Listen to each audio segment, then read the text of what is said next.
As a seasoned traveler, I had stayed in numerous Airbnb rentals, ranging from cozy cottages to modern city apartments. However, the experience I'm about to recount was unlike anything I'd ever encountered before. It unfolded during a trip to a historic coastal town, and it started with my reservation of a charming old inn turned Airbnb. It was called the Seaview Manor, and I thought it was the perfect place for a weekend getaway. I arrived at the inn in the late afternoon, my excitement mounting as I gazed at the elegant Victorian structure perched on a cliff overlooking the ocean. It was a picturesque sight, its charm only rivaled by the welcoming smile of its elderly owner, Mrs. Margaret. She greeted me warmly, her eyes twinkling with stories of the inn's storied past. "Room 13, she said with a mysterious smile. "That's where we'll put you up, dear. It's our most unique room." I couldn't help but feel a shiver run down my spine at the mention of Room 13. Call it superstition or intuition, but I had a nagging feeling that my stay at the Seaview Manor would be far from ordinary.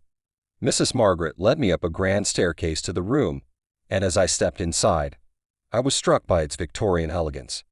Antique furniture, lace curtains, and dark, polished wood adorned the space. The room was spacious, and it had a view of the moonlit ocean that was breathtaking.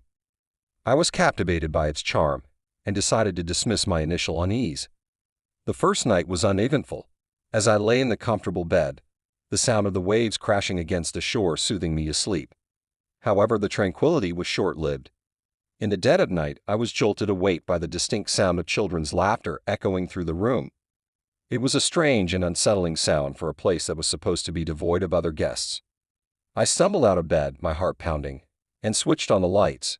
To my astonishment, I saw two children, a boy and a girl, standing by the window, staring at me with vacant eyes.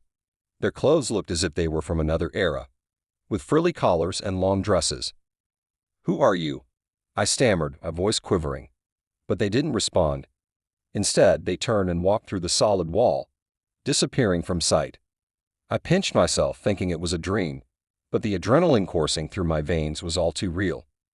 I couldn't fathom what had just happened, and I certainly couldn't explain how those children had entered my room. Determined to unravel the mystery, I decided to do some research the next day. I discovered that Room 13 was indeed known for paranormal occurrences. Legend had it that the inn was built on an ancient burial ground, and spirits from the past often made their presence felt in the room. The following night was even more unsettling. As I lay in bed, trying to dismiss the previous night's encounter as a vivid dream, I heard the children's laughter again. This time it was accompanied by the pitter-patter of tiny feet.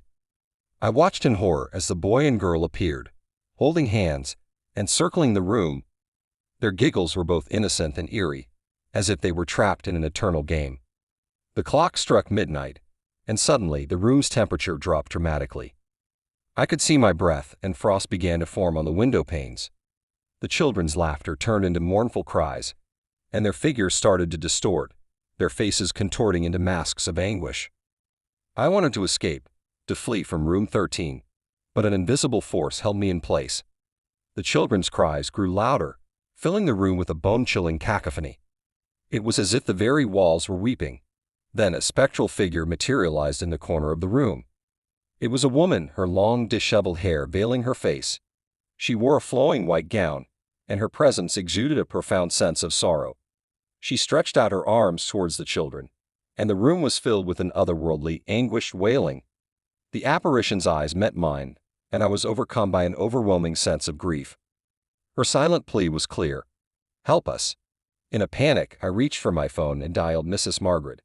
As I stammered through the terrifying events, she listened patiently, her voice calm.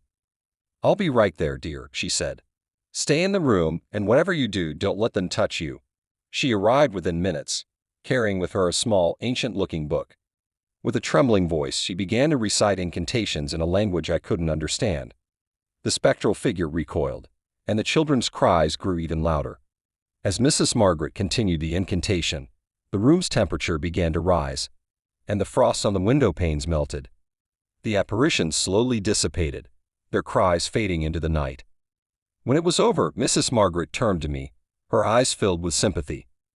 "I'm so sorry, dear. This is not the first time Room 13 has been a site of such haunting. I should have warned you."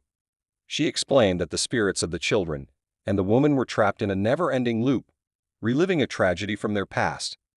They had sought my presence as a means of escape, a link to the world of the living. Mrs. Margaret had managed to temporarily quell their presence, but the room would forever remain a nexus for the supernatural. She offered to relocate me to another room, but I declined. Despite the horrors I had witnessed, I couldn't bring myself to leave the beautiful Victorian Inn. Over the course of my stay, I heard the children's laughter less frequently, and the room's temperature remained stable. The spirits seemed to have found some semblance of peace. As I checked out, Mrs. Margaret thanked me for my courage and understanding. I left the Seaview Manor with a profound sense of having witnessed the inexplicable, a reminder that there are mysteries in this world that defy our understanding. The experience had left an indelible mark on me, and I knew that Room 13's haunting presence would stay with me for the rest of my life. But I also left with a sense of empathy for the tormented souls who had once sought refuge in the Seaview Manor.